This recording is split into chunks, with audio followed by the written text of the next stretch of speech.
I went to London and I had flu illness or something. And the doctor there said, well, you're a country lad, he said, that ain't no good to you. He said, you better go back to get it. Well, I was married and we got nothing and went back home to Rattleston. Of course, the doctor said I'd been on the club. I said the best thing I would do, London didn't suit me, go back again. Well, I wanted to work about. I went to Rattleston and lived in a little place. We got a little bit of furniture and beds and one thing or other, and your grand got a one-bedroom house. Then, of course, I wanted to get... Now, we got her settled in a one-bedroom house, and then I had a letter from Mr. Howlett to say, how was I getting on? Could I go back? Well, I'd got no work at Rattleston, no hopes of getting any work. So, what did you do? You done the next best thing. You went back. Left your gran at Rattleston, living there and there. When I got back, I started hunting for a place. I couldn't find a place to live. Till one, I was going all over London, hiring agents. They used to send you a list of houses to let and rooms to let and that kind of thing. You paid them, and they used to send you, when you went after the rooms that they sent you, they've been off the books a week, so they've been all over the show. Well, there's a gentleman come in, he lived just round the back, underneath the arches. Well, he's in Jamaica Road, and he lived round the corner. He come there, he was a rent collector and one thing or other. He come there, and he's for some sandwiches and everything, and I was served him. He said, there were lots of people around here, and I said to him, I said, haven't got anything on your books? A young fellow that worked there, I said, ain't got nothing on your books, I say, flats or a house or anything of that sort. He said, what do you want? I said, anything I can get, and told him. He says, I'll tell Mr. So-and-so when I get round the corner, when I get back to the office. It was only just under, well, that is close to here as the church is. Of course, I'd been all over London, but I never thought to look under that doorstep. So, he come back about an hour after, he say, would you go round the office and see Mr. So-and-so? He might have something interesting. Well, of course, I went round there, and he got these, first floor, there's 2 rooms up and 2 down in Trappers Road. Looked at it, they took it. Then when I took it, I found it got some lino and furniture and bits and pieces. Round the corner, the other way, just off St. James's Road, there's a haulage contractor. And I used to taking his dinner round there every day. So I said to him, I explained everything to him.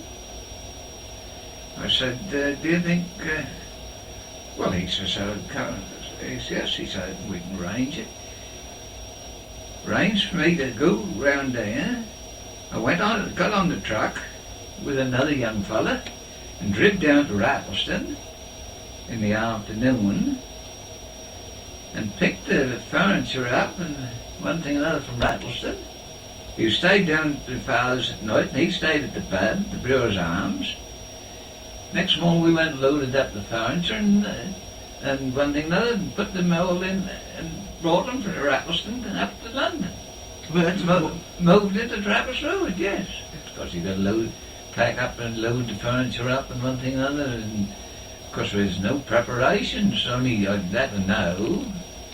And we picked up a few bits and one thing or other we got, and we come back to London, Trappers Road, just off Southern Park Road. Back to normal again.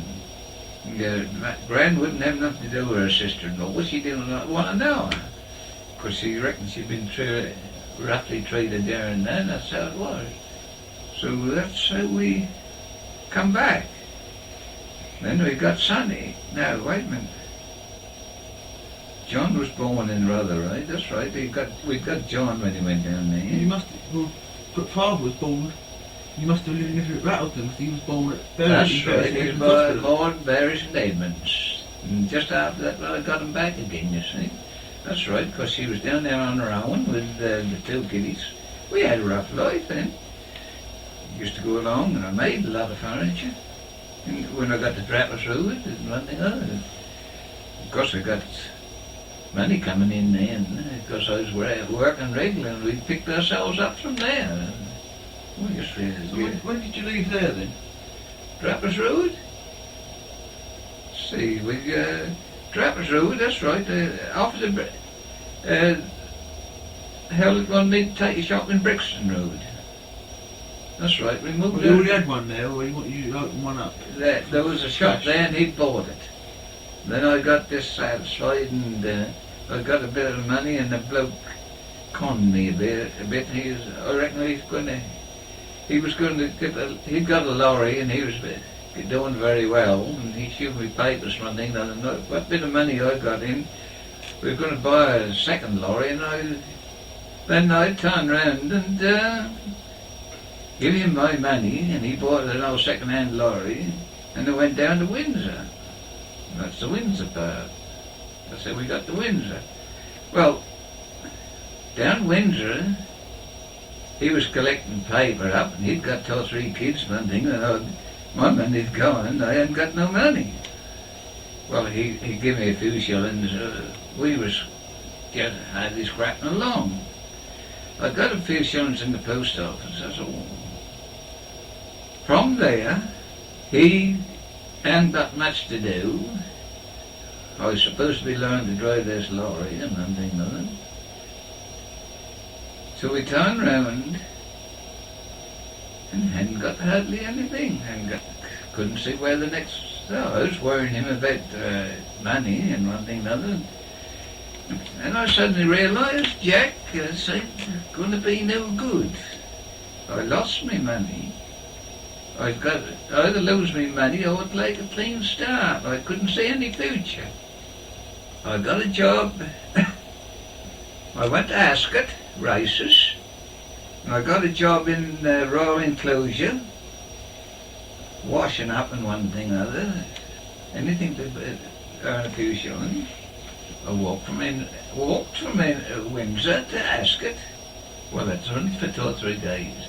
And when I finished at Windsor on Thursday, I could have a day's work at some other race meeting in the catering line.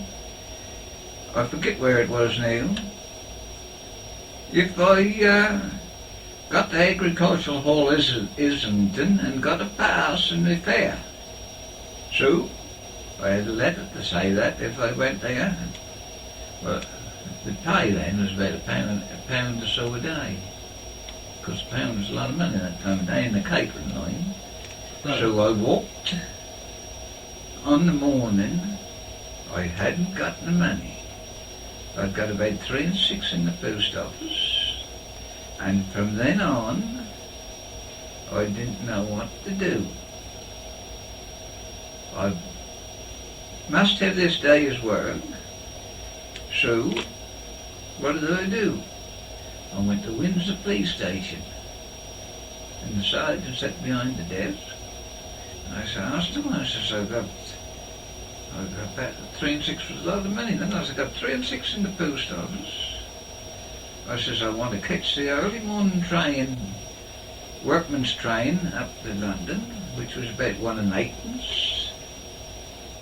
And I said, I can't draw the money because the post office is open.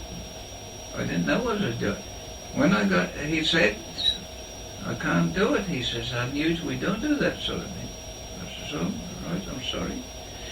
But he says, I'll give it to you out of my own pocket. He says, £0.5 crown. I says, well, when I come back, I can get the money back at the post office and give it to you back.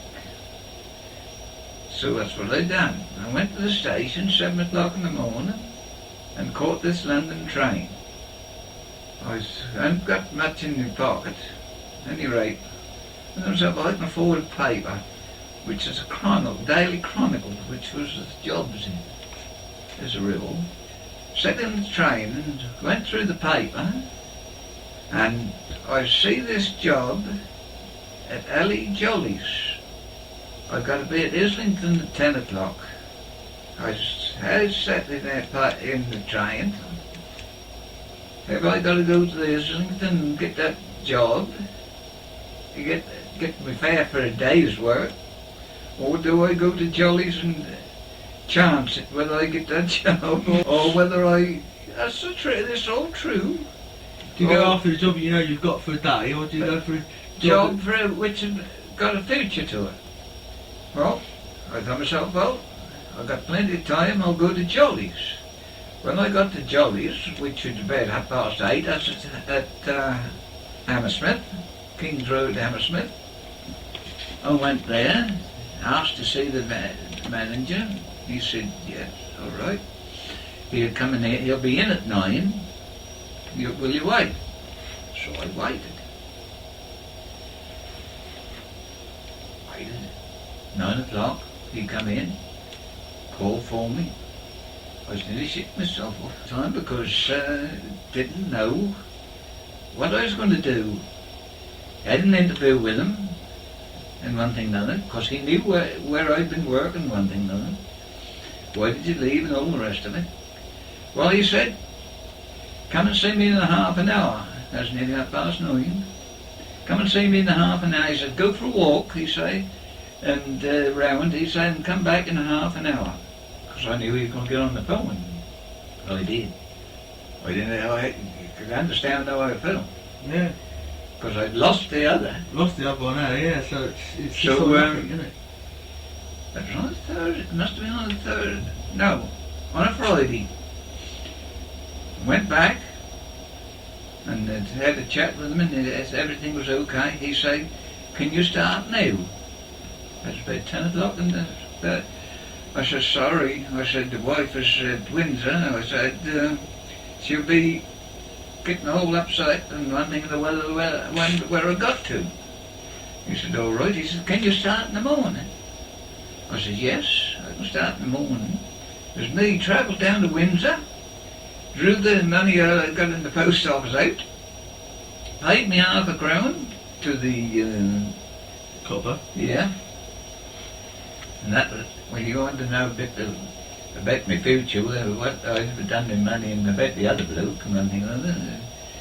And he sort of said that, it gave me an impression it's a bit dubious. At any rate, next morning I was up at 6, walked from one end of Windsor right up to the Great Western Eastern Railway, up the top there past the Windsor, and up there, onto the train next morning, got to Hammersmith,